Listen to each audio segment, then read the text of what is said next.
भक्ति भाव की वीडियोस देखने के लिए त्रिलोक चैनल को सब्सक्राइब करने के बाद घंटी का बटन दबाना ना भूलें। सभी को लंबे समय से भगवान राम के मंदिर के निर्माण का इंतजार था। अब वो शुभ घड़ी आ गई है जब प्रभु श्री राम के भव्य मंदिर का निर्माण होगा। जी हाँ, आपने सही सुना। बुधवार 5 अगस्त का दिन प्रभु श्री राम की जन्मभूमि के निर्माण के लिए चुना गया है। इस दिन अयोध्या में भूमि पूजन का आयोजन किया जाएगा, जिसमें देश के प्रधानमंत्री श्री नरेंद्र मोदी जी भी हिस्सा लेंगे। हिंदू धर्म के मुताबिक अयोध्या की पावन धरती पर भगवान श्री राम ने जन्म लिया था, इसीलिए भारत में अयोध्या का बहुत ही ज्यादा धार्मिक महत्व है।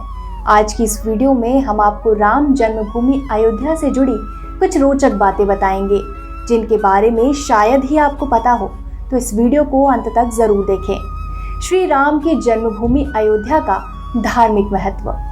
सबसे पहले आपको प्रभु राम की जन्मभूमि अयोध्या के धार्मिक महत्व के बारे में बताते हैं। स्कंद पुराण में अयोध्या को महादेव विष्णु और ब्रह्मा जी का पवित्र स्थल बताया गया है।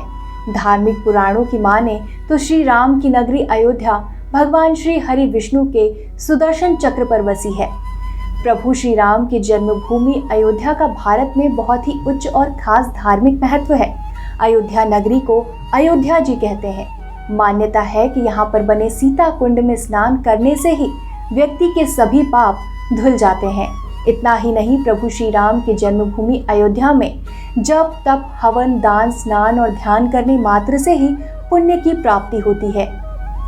सरयू नदी के तट पर बसी है अयोध्या। भगवान श्री राम की पावन भूमि सरयू नदी के तट पर बसी हुई है।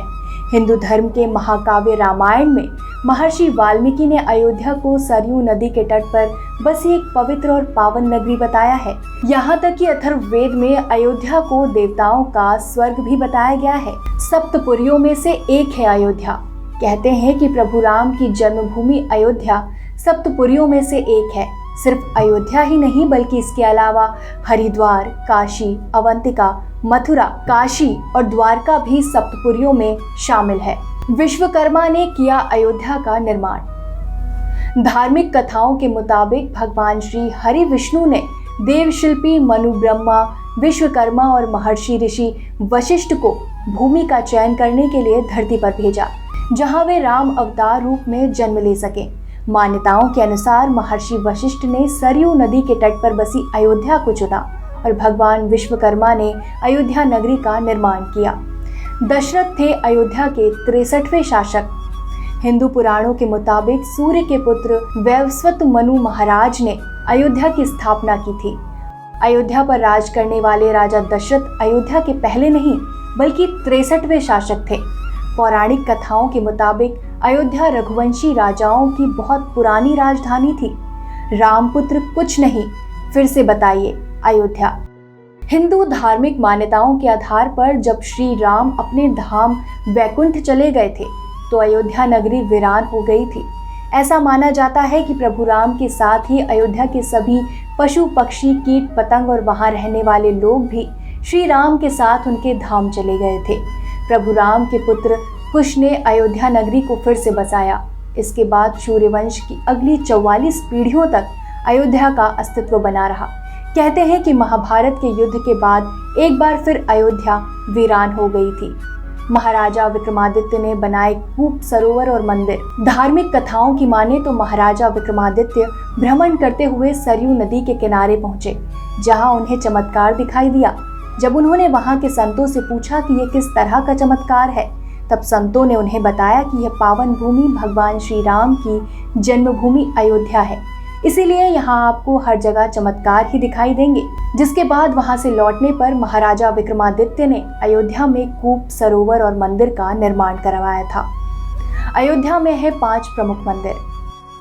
नंबर 1, हनुमानगढ़ी मंदिर। यह मंदिर भक्तों के बीच बहुत ही लोकप्रिय है। मान्यता है कि हनुमान जी यहाँ पर आए सभी भक्तों की मनोकामना को अवश्य पूरा करते हैं। नंबर 2, राघव जी मंदिर। अयोध्या में भगवान श्री राम का एक प्राचीन मंदिर है। इसे सभी राघव जी मंदिर के नाम से जानते हैं। मंदिर में जाने से पहले सभी लोग सरयू नदी पर स्नान करते हैं और फिर मंदिर के दर्शन के लिए जाते हैं। नंबर 3, जैन मंदिर। अयोध्या में एक जैन मंदिर भी है जो जैन धर्म के अनुयायियों की आस्था का एक बहुत बड़ा प्रतीक है। नंबर 4, नागेश्वर नाथ मंदिर। अयोध्या के सबसे प्राचीन मंदिरों में से एक है नागेश्वर नाथ मंदिर। ये मंदिर महादेव को समर्पित है और इस मंदिर में शिवरात्रि का त्योहार बड़ी धूमधाम से मनाया जाता है। नंबर 5, कनक भवन। कनक भवन में प्रभु श्री राम और माता सीता की सोने के मुकुट वाली प्रतिमाओं को रखा गया है। इसके लिए भवन बहुत ही प्रसिद्ध है। मध्यकाल में अयोध्या। आपकी जानकारी के लिए बता दें कि अयोध्या नगरी मध्यकाल के मगध के मौर्य से लेकर गुप्त और कन्नौज के शासकों के अधीन रही है। महमूद गजनी के भांजे सैयद सालार ने यहाँ पर तुर्क शासन की स्थापना की थी। कहते हैं 1528 ईस्वी में बाबर के सेनापति ने अयोध्या पर आक्रमण किया और यहाँ पर मस्जिद का निर्माण कराया, जिसे सभी बाबरी मस्जिद के नाम से जानते थे। फिर 1992 में राम जन्मभूमि आंदोलन के दौरान इस मस्जिद को ढहा दिया गया।